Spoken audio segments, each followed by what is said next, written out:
একই দাতা যদি একটি সম্পত্তি একাধিক মানুষের কাছে বিক্রি করে, সেই ক্ষেত্রে কোন দলিলটি প্রাধান্য পাবে?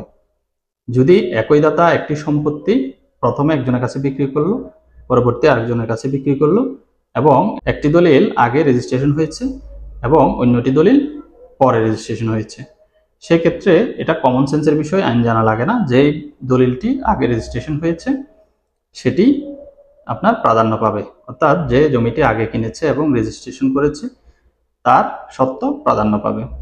এখন বিষয় হচ্ছে, যদি দলিলটি একই দিনে রেজিস্ট্রেশন হয়, সেই ক্ষেত্রে যদি দলিল দুটি একই দিনে রেজিস্ট্রেশন হয়, যে দলিল সম্পাদন আগে হয়েছে, অর্থাৎ তার মধ্যে যদি দুইটি দলিলের মধ্যে যে কোনো একটি দলিল একদিন আগে সম্পাদন হয়েছে কিন্তু রেজিস্ট্রেশন একদিন পরে হয়েছে, সেই ক্ষেত্রে যে দলিলটি আগে সম্পাদন হয়েছে ওই দলিলটি প্রাধান্য পাবে। আশা করি বুঝতে পেরেছেন। ভিডিওটি ভালো লাগলে এবং এরকম আইনি বিষয় নিয়ে নতুন নতুন ভিডিও পেতে আমার পেজটি ফলো করে দিবেন এবং ভিডিওটি লাইক এবং শেয়ার করে দিবেন।